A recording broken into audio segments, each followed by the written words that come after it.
Todo empezó con un bulo, o mejor dicho, con el desmentido de un bulo, de una mentira. Desde la Comunidad de Madrid se aseguraba que la Fiscalía había propuesto un pacto a la pareja de Ayuso para que éste reconociese un fraude al erario público y así bajar, digamos, la petición de pena. La Fiscalía General del Estado publicó una nota diciendo que era justamente al revés. Y ahora el Alto Tribunal quiere investigar a su titular por supuesta revelación de secretos. Para entender esta investigación hay que hacer un poco de arqueología.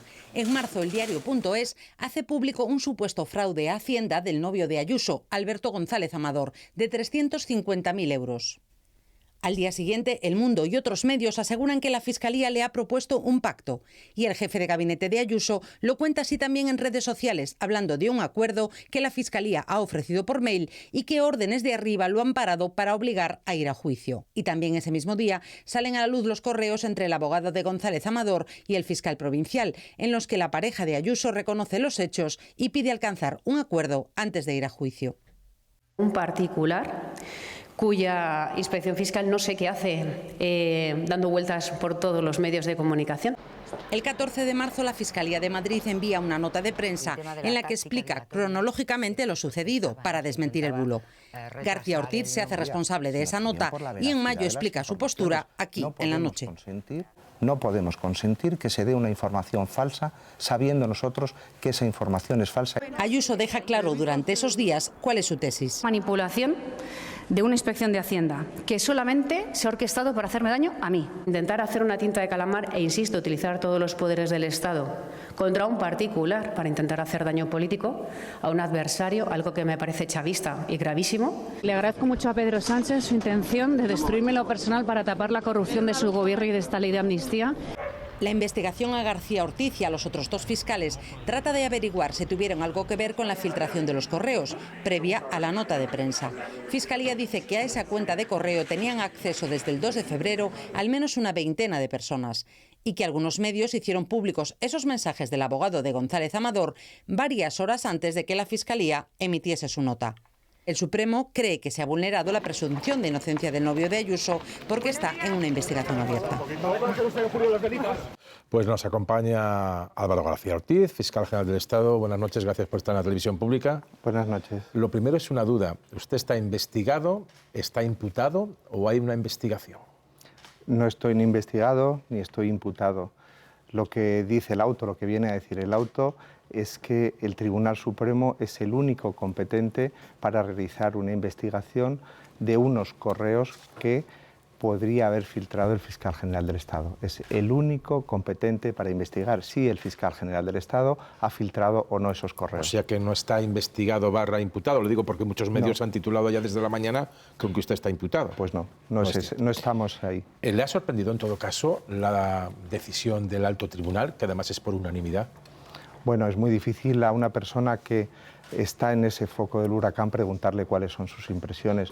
No sé si es de sorpresa, lo que sí que me ha provocado es, desde luego, mucha preocupación.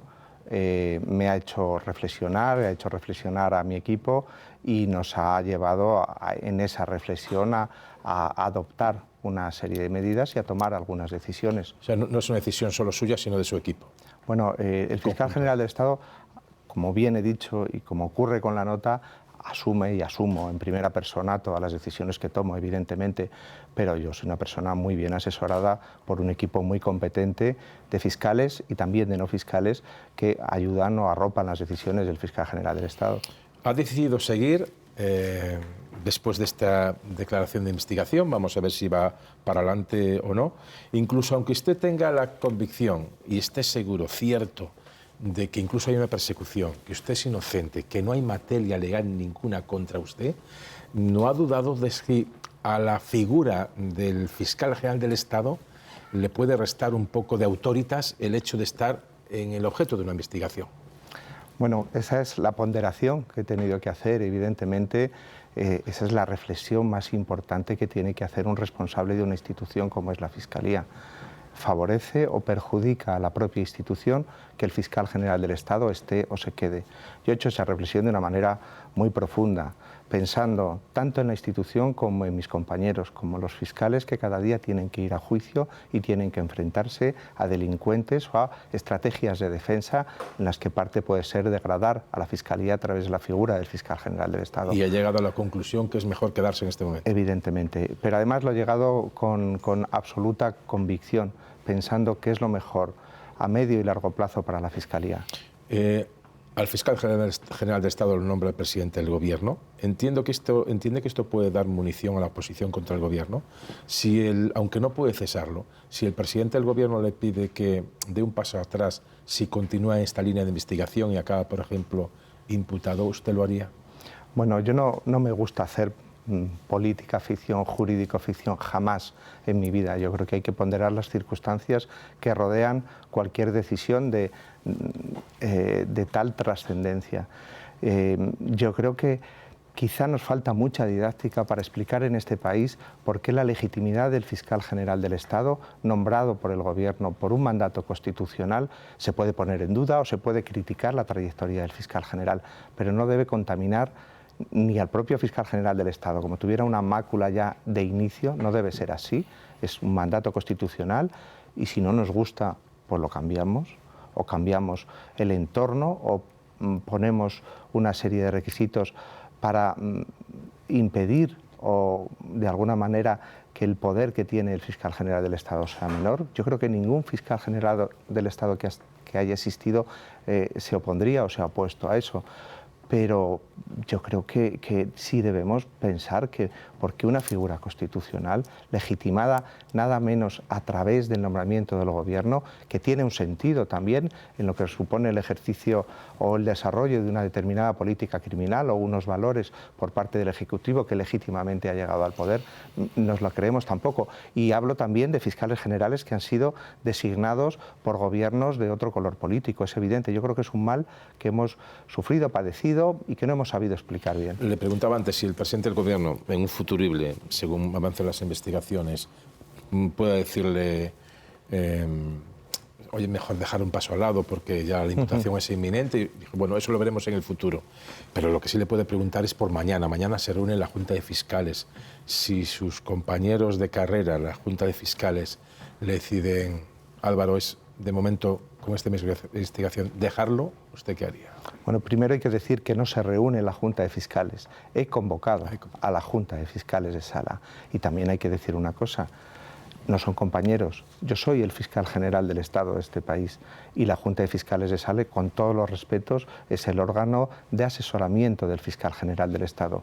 Y los he convocado yo precisamente para dar explicaciones, para comentar, para hacerles partícipes de la decisión que ya está tomada. Y por supuesto que los escucharé porque me va a enriquecer mucho sus opiniones, que algunas serán discrepantes, algunas serán duras, sin ningún tipo de dudas, pero el fiscal general del Estado no se somete a la Junta de Fiscales de Sala.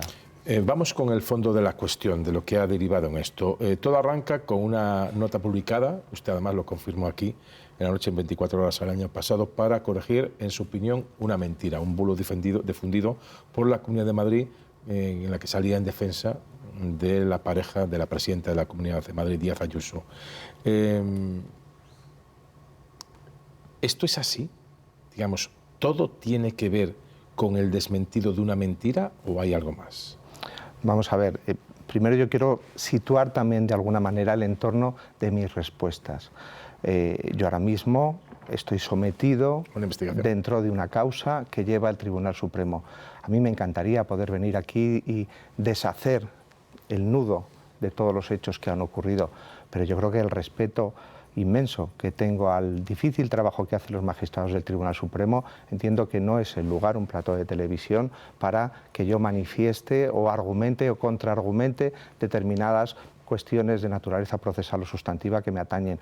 Puedo dar algunas indicaciones o puedo efectivamente decir, yo asumo que hice o que hicimos una nota de prensa de la que soy el único responsable para desmentir un bulo. Eso es así y eso es cierto. Y era el único propósito de esa nota de prensa, era desmentir un bulo. No tiene sentido hacer una nota de prensa y a la vez filtrar unos correos.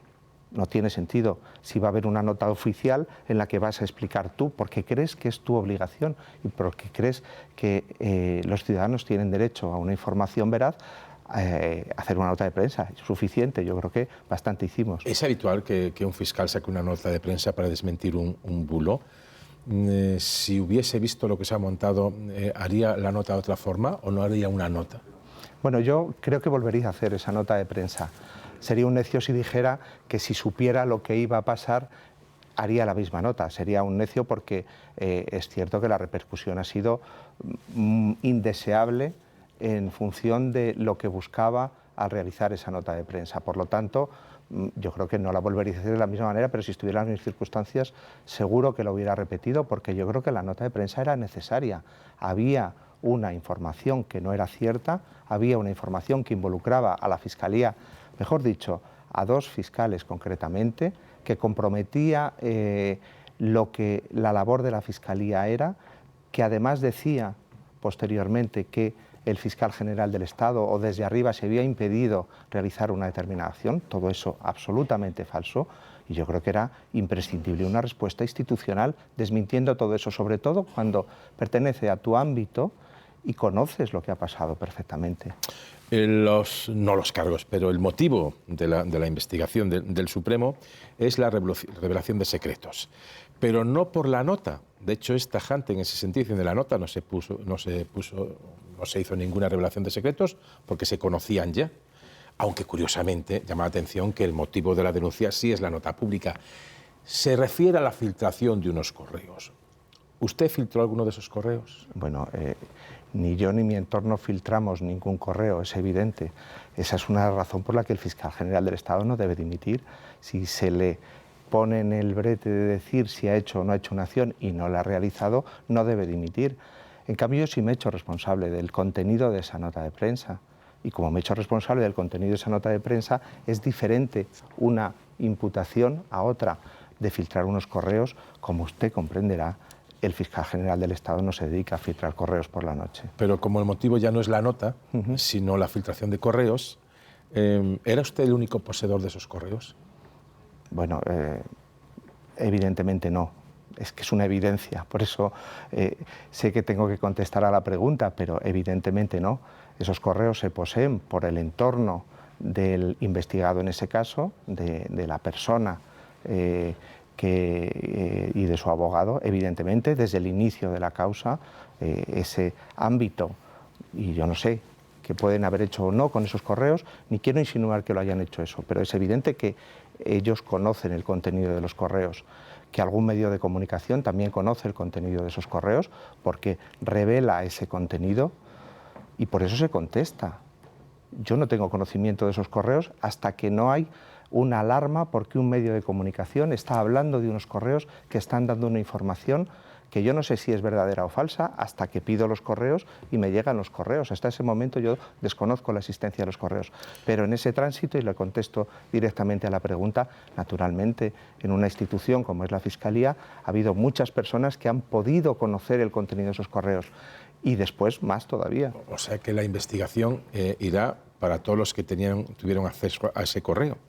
No solo para usted, sino para el resto de miembros. No lo sé, yo no quiero decir hacia dónde va una investigación, que hay un magistrado instructor que tendrá que determinar hacia dónde va. Lo digo yo, si no es una imputación hacia usted, sino una investigación, tendrán que investigar las 16 o 18 personas que tenían acceso a esos correos, incluso o bastantes más. O bastantes más. Incluso por lo menos en el espectro que yo conozco, pero hay otra parte, hay otra que desconocemos porque ha llegado a un medio de comunicación un correo y yo creo que ese es el nudo del asunto. El nudo del asunto no es la nota de prensa de la Fiscalía, el nudo del asunto es que hay un correo que una parte desvela parcialmente para dar una información falsa. ¿Usted cree que esa parte también de la investigación tendrá que afectar también a la defensa que conocía sus correos, a la defensa de la pareja de Díaz Ayuso? Yo no me pongo en esa tesitura. Yo lo que digo es que el único capacitado para investigar al fiscal general del Estado es el Tribunal Supremo. Se lo digo por lo siguiente, porque es interesante dos cuestiones. Una, el propio Supremo asegura que usted tuvo esos correos a partir de las 10 horas del día 13 de marzo, pero hemos sabido que un medio de comunicación ya media hora antes publicó ese correo. Si usted no tuvo ese correo hasta las 10 de la noche y a las 9:30 ya se sabían algunos medios, usted tiene una línea de defensa en eso. No es que tenga una línea de defensa, es que la reacción, yo pido esos correos, que no sé si existen o no. Mi primera noticia de esos correos es que hay un medio de comunicación que habla de esos correos. Yo, como fiscal general del Estado, desconozco la existencia de esos correos. Es decir, el detonante de que yo pida unos correos, y no quiero entrar más al detalle porque creo que va a ser objeto de investigación, es que hay un medio de comunicación que habla de un correo entre un fiscal y un abogado. La otra cuestión es, si yo tengo entendido bien y si no usted me corrige, un escrito enviado, esto no empieza en el Supremo, empieza en el Tribunal Superior de Justicia de Madrid, y la Fiscalía en general incide en que las primeras noticias que hablaban de ese intento de alcanzar un acuerdo citaban a fuentes próximas a la defensa como origen de la información. Por lo tanto, se puede colegir, o le pregunto, que de esto que es un escrito de ustedes, imagino que descargo, a la Fiscalía, al Tribunal Superior de Justicia de Madrid, se insinúa que puede estar en el entorno de la defensa de la pareja de Díaz Ayuso las filtraciones de estos correos. Eso lo dice la Fiscalía, pero no lo digo yo, porque también quiero aclarar una cosa. Desde el inicio de la causa yo no he tenido ninguna participación en los escritos ni en la postura de la Fiscalía. Evidentemente, si yo estaba en el ámbito de sospecha, porque en principio lo que parecía que se perseguía era la realización y la emisión de la nota, yo me aparté, yo me abstuve. Por lo tanto, todo lo que usted está diciendo no está en la boca del fiscal general, no le pregunto, sino en la boca de la Fiscalía. Y yo, como afectado en este procedimiento, creo que debo abstenerme de hacer ningún comentario más. Ningún comentario. Ninguno. Porque lo que se dice ese informe de la Fiscalía es que sitúan en el entorno de la defensa de la pareja de Díaz Ayuso, que es la que se pone en contacto con ustedes, si el relato es cierto, las primeras filtraciones que aparecen en ciertos medios. Pero, como le digo, en mi situación, y siento mucho tener que decirlo así, pero tienen ustedes que entender en qué momento y quién lo está diciendo. Por lo tanto, sí aclarar que lo dice la Fiscalía, pero que no lo dice el fiscal general. No, lo entiendo tanto como usted entenderá que yo tenga que preguntarle por eso. Naturalmente. ¿Esto es un caso de lawfare contra el Gobierno, contra usted? Vamos a ver, yo tengo el máximo respeto, absolutamente, a lo que puede hacer o decir el Tribunal Supremo. Yo creo que es la premisa de todo esto.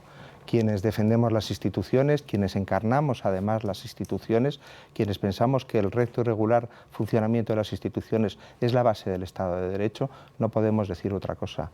Es más, yo creo que una de las razones por la que el fiscal general debe permanecer en su puesto es para defender esa integridad de las instituciones, esa institucionalidad, esa lealtad institucional. Por lo tanto, en absoluto yo puedo pensar de ninguna manera que el Tribunal Supremo tenga algún tipo de perspectiva diferente que el análisis de los hechos y del derecho al ver la causa.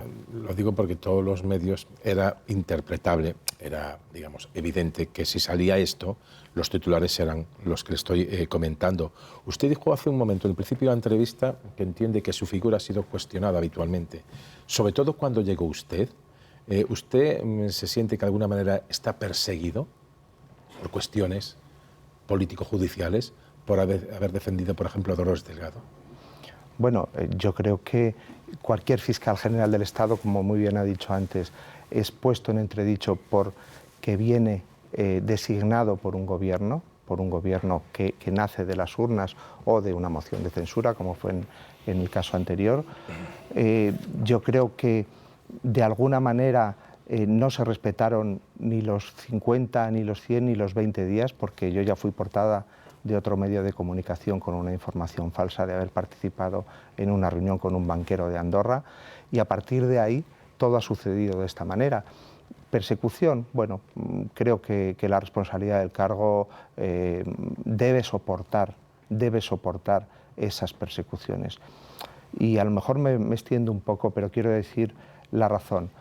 Los fiscales manejamos material muy sensible y manejamos también muchísima información, muchísima información. Le aseguro que si yo quisiera hacer daño a un determinado espectro político, tengo información de sobra que por supuesto no voy a usar jamás para insinuar, para filtrar, para decir, para de cualquier manera. La responsabilidad del fiscal general del Estado es mantenerse neutral e imparcial. Esa es la responsabilidad. Por eso no puede salir a los ataques políticos.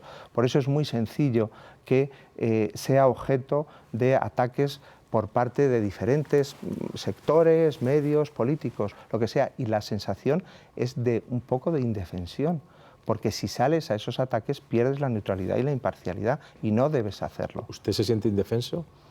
No en el sentido judicial del término, pero sí entiendo que la figura del fiscal general del Estado no tiene los resortes adecuados para contestar a todas las insinuaciones que se hacen sobre él. Y aparte de la figura, Álvaro García Ortiz, ¿se siente que está en una situación de debilidad para defenderse? En absoluto, en absoluto. ¿Ni mediáticamente? Yo soy consciente de lo que representa. Un fiscal general del Estado tiene mucho poder, y hay que ejercerlo con mucho cuidado, con mucha modestia y con mucha discreción.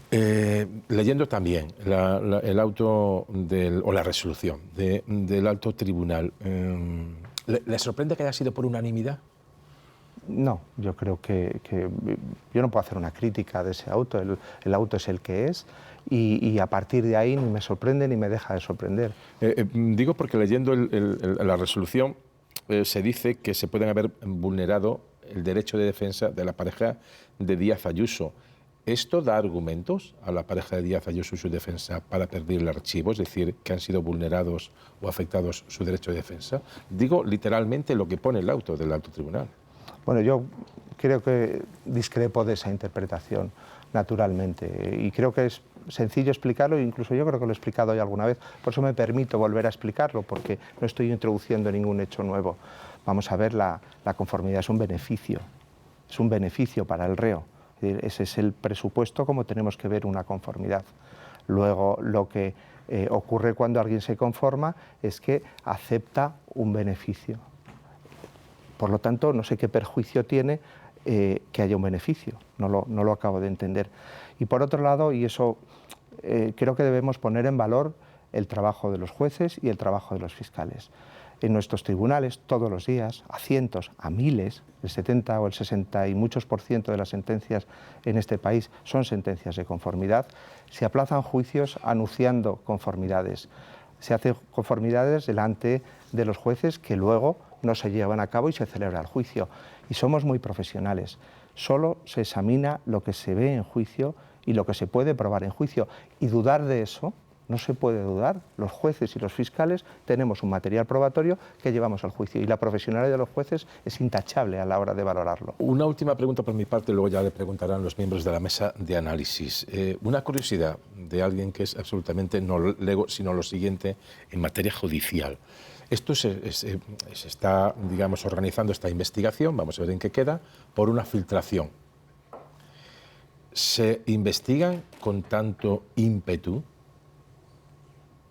todas las filtraciones? Se lo digo directamente, hace 3 o 4 semanas, creo que no más, se filtró un audio del presidente del gobierno que debía ser secreto. El interrogatorio fue del juez Peinado, que luego lo dio a las partes.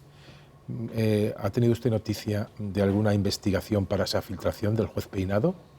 ¿Y qué le parece en todo caso que no se haya hecho ahí y que sí se haya hecho en su caso? Yo le voy a contestar a usted que es periodista y a todos ustedes que son periodistas, su experiencia, conociendo cómo se filtran, pueden hacer ese juicio de valor perfectamente y seguramente mucho mejor que yo.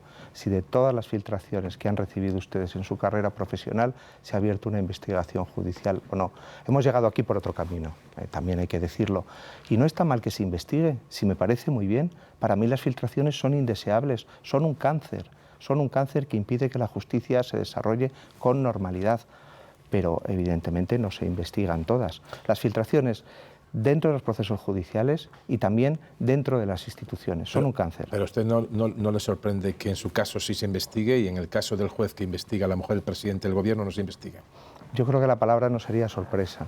Yo creo que parece un trato o parece una cuestión diferente a cómo se han planteado otros, pero ya soy objeto de esa investigación. ¿Y qué puedo decir? Si hay una filtración, a mí me parece bien que se investigue. Pues vamos con las preguntas de los miembros de la mesa de análisis. Lucía Méndez, José del Morillo, Esther Palomera y Javier García Vila. Isabel. Pues buenas noches, señor fiscal. A mí, general del Estado, que hoy en mi debut me decía Xavi, vaya debut, y desde luego que sí. Hay un aspecto que usted ha dicho, dice, el fiscal general del Estado tiene el deber de ser neutral e imparcial y por eso no puede responder jamás a ataques políticos, ¿no? En esa nota que emitió la Fiscalía, combatiendo un bulo que había sido publicado en un medio de comunicación, muchos interpretan que usted estaba también haciendo un ataque político o que usted entró en difundir esa nota porque se trataba de la pareja de la presidenta de la Comunidad de Madrid, la señora Isabel Díaz Ayuso. ¿Hay algo de eso? Es decir, usted, si no hubiera sido la pareja de Isabel Díaz Ayuso, de la presidenta de la Comunidad de Madrid, hubiera entrado en esa nota. ¿Hay algún precedente de una nota similar combatiendo un bulo que desgraciadamente son mucho más de los que deberíamos leer en los medios de comunicación los que se publican? Vamos a ver, la nota de prensa lo que defiende es a los compañeros que están realizando un excelente trabajo en la Fiscalía de Madrid y defiende la honorabilidad de la fiscal jefe de la Fiscalía de Madrid, que venía siendo objeto de repetidos ataques, aludiendo a responsabilidades que había tenido en el pasado y a que le torcía o no le torcía el brazo a determinadas personas. Yo creo que eso es lo que hay que analizar y por eso se hace la nota. La repercusión pública de que una persona sea o no pareja, eso es evidente viendo los medios de comunicación y viendo la repercusión que tuvo. Esa no se le inventa a la Fiscalía General. Había una información que dio lugar a una explosión informativa y a un cruce de manifestaciones. Algunas de estas las hemos visto aquí, pero la relevancia no se lo da la respuesta de la Fiscalía. La relevancia ya venía de antes y desde luego que me parece imprescindible haber defendido tanto al compañero que llevaba la causa como a la fiscal jefe de Madrid.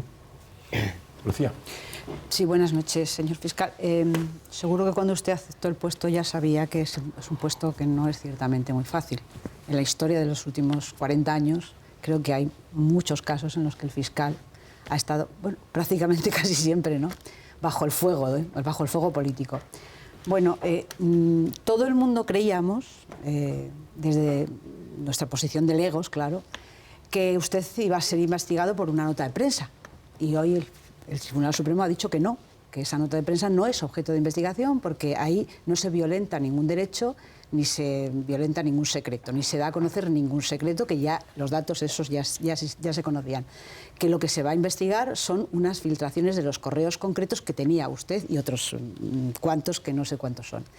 Por la explicación que usted ha dado, y corríjame si me equivoco, entiendo que usted cree que el Tribunal Supremo va a desimputarle, va a dejar de investigarle, va a concluir que usted no filtró eso, o por lo menos que no se puede demostrar que usted lo filtrara, por razones que, en fin, hay mucha gente que los tenía.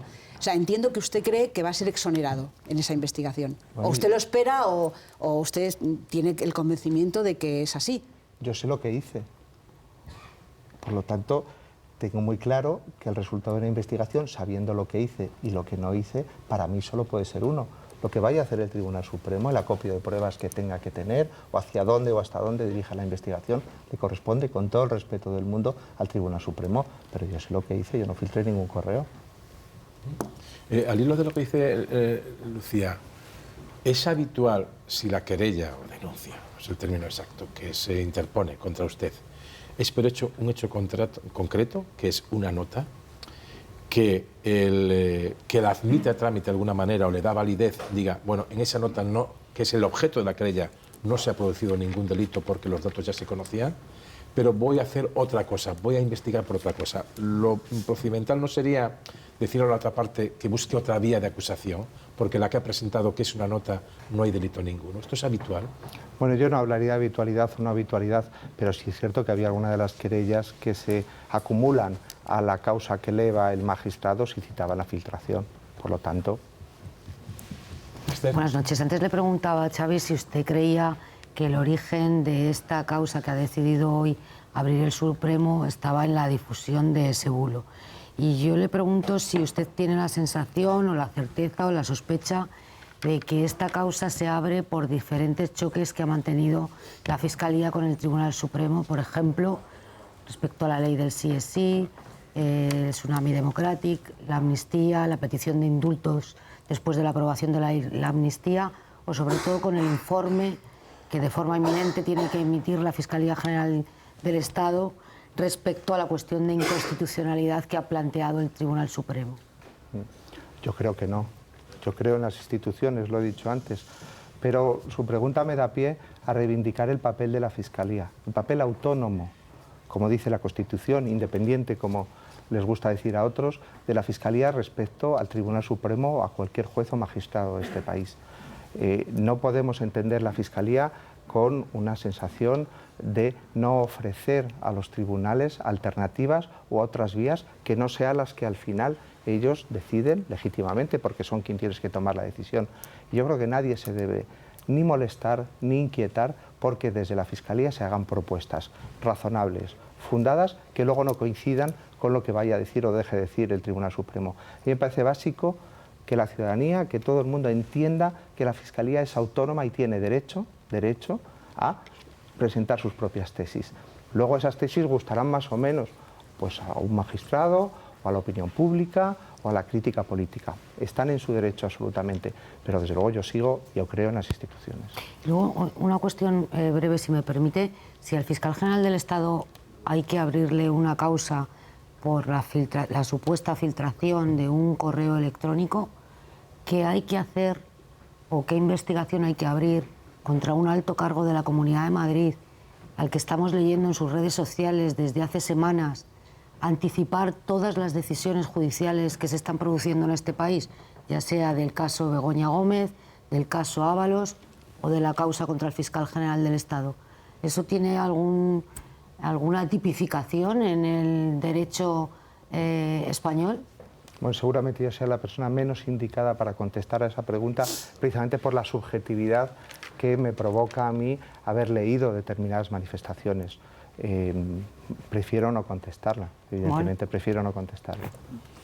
Muy buenas noches, señor fiscal. Tengo que preguntarle... Solo una cosa, por esto que últimamente se interpretan mucho los silencios de los interrogados. En este caso, si una prueba palpable de cómo se pueden interrogar o interpretar algunos. Un silencio atronador, por utilizar el oxímoron perfecto. Buenas noches, señor fiscal. Permítame, le voy a preguntar directamente, porque usted ha dicho en el comienzo de su intervención que ha ponderado usted con sus colaboradores la situación en la que queda y ha decidido permanecer en el cargo. Pero lo cierto es que de las 3 asociaciones de fiscales, 2, entre ellas la mayoritaria, han pedido su dimisión. Y yo la pregunta se la tengo que formular con toda franqueza. ¿Usted cree que su autoridad no queda socavada por esta decisión del Supremo en una institución que funciona por los principios de jerarquía y unidad, obviamente? Bueno, sobre la petición por las asociaciones, no es la primera vez estos 2 años en las que se ha solicitado.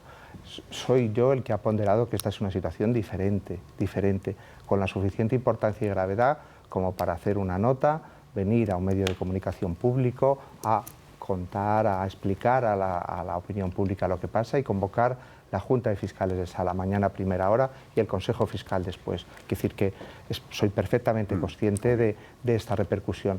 Pero yo creo que hay que mirar no con los faros de los titulares de mañana, sino con la vista puesta a medio y largo plazo, con lo que va a ser bueno para la Fiscalía. Primero, que la Fiscalía tiene que ser una institución fuerte, que resista los embates de cualquier ataque que pueda recibir. No podemos dar el mensaje de que el fiscal general del Estado puede ser derribado por una corriente pequeña. Tiene que ser un tsunami lo que pueda derribar a un fiscal general del Estado, porque nos enfrentamos a fenómenos criminales, como he dicho, muy potentes y muy peligrosos. Y después porque hay que ver qué va a pasar y qué es bueno y qué vamos a enseñarle a la ciudadanía, porque irse o dimitir no tiene vuelta atrás. Y eso hay que pensarlo también, cuando estamos en el inicio de un camino que puede acabar perfectamente en otro sitio y en el que a lo mejor desde ese otro sitio podremos enseñar por qué no se han hecho determinadas cosas. Yo prefiero pensar en el futuro y que es bueno para la Fiscalía que el fiscal general del Estado se quede ampare a la institución y demuestre a todos, a la opinión pública, pero también a los delincuentes de este país y de cualquier país, que somos una institución fuerte.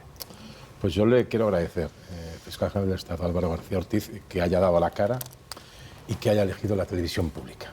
Yo eso tengo que agradecer. Luego, los que han visto y oído la entrevista sacarán sus conclusiones, uno de una manera, otro de otra, pero que creo que todas las preguntas, desde la autoritas de la Fiscalía General del Estado hasta las líneas de defensa y a la derivada política con la que iremos ahora seguramente habrán sacado sus conclusiones. Por lo tanto, muchísimas gracias por estar, fiscal general del Estado Álvaro García Ortiz, en la televisión pública, dando la cara. Muchas buenas. Muchas gracias y creo que la televisión pública y los servidores públicos debemos estar para eso. Pues muchísimas gracias. Yo se lo agradezco, evidentemente.